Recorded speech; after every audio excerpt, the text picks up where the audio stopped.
The greatest thing was being on stage and having the control, the awe of being worshipped, and having folks just really look at you and say, wow, you know, I want to be that. As leader of a heavy metal band, Kirk Martin projected an angry, wild image on stage. And getting just thousands of people to scream profanities, that was the biggest rush for me. Off stage, people just found him mean. I was so filled with hate that I would project that hate at a lot of people. Two of the band members, when we were on the road, just decided they were just sick of me and they couldn't take me anymore. And they actually decided to leave the band. But the message in Kirk's music captured the minds of his young audience. My whole intention was to tell people to believe in yourself, follow your own visions, your own dreams, and crush whoever's in your way. Kirk had no illusions about where his growing success came from. I got on the ground and I clawed the earth. I told Satan, I said, if you give me what I want, if you make me a god, if you give me the women and the drugs and the fame and everything, and you give me the power to crush people, I will serve you until the end of time. Within 2 days, I was offered a recording contract. While Kirk pushed for fame and fortune, he tried to keep a secret bottled up inside. A couple of older boys in the neighborhood started molesting me and sodomizing me when I was probably about 8. It happened more than once, and I never talked about it. I never told anybody about it. Later, taking advantage of women sexually became part of Kirk's heavy metal lifestyle. The worst part about my molestation was the fact that I, in turn, went out and violated others. Then, just as he was about to sign the record deal for which he'd sold his soul, he had an encounter with a mysterious stranger.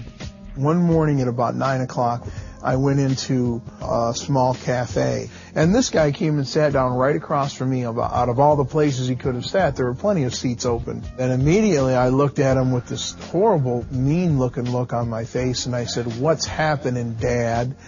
And he stopped stirring his coffee again and looked at me right in the face, and he said, "What's happening, Dad?" I jumped across the table and I put my nose right up to his, stared him in the eye, and I just cursed him. I called him every foul thing I could think of. And he said, "God sent me here to tell you that he loves you. And God wants you to know that he was not responsible for the young men that molested you when you were a young child." And the thing that was so mind-blowing about that is he used their names. And he said, "Jesus is waiting for you to turn your face towards home." And I jumped up and chased after him, and he went around the corner of the building, and into thin air he disappeared. Not long after that, Kirk was sleeping in his band's tour bus when it shook violently in the middle of the night. Suddenly, it was like this big shining spotlight came down from heaven, and the Spirit of God himself came into the bus. And I didn't know why I hated God so much. Everything just slipped away, and the only thing I felt was love. I felt accepted. I felt like I was that little boy again before I got molested. I said, "Jesus, change me or destroy me, because I don't want to be this anymore." I realize now that in the presence of God, sin and hate and ugliness there's no room for it. It has to leave, and all these things began to leave my heart. Kirk cried himself to sleep, and when he woke up the next morning, everything seemed different.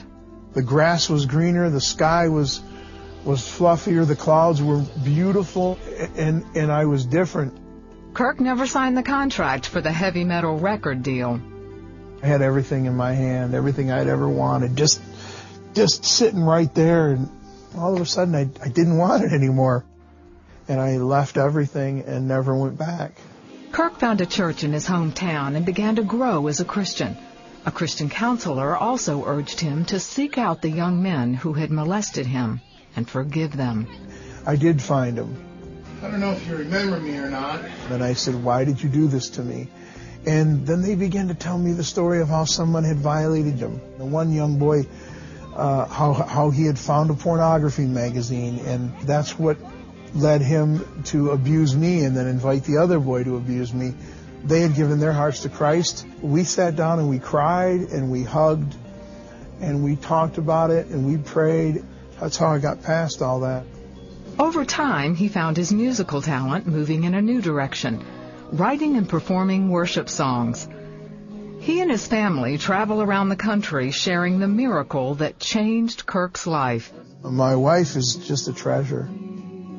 My family is the greatest testimony of God's mercy and God's grace, because I thought I would never have such a wonderful blessing. Once I started to realize that God wasn't out to get me, I started to see the blessings. I was addicted to drugs and sex and violence and hatred and used music as a tool to destroy people. And then God turned all that around for His glory.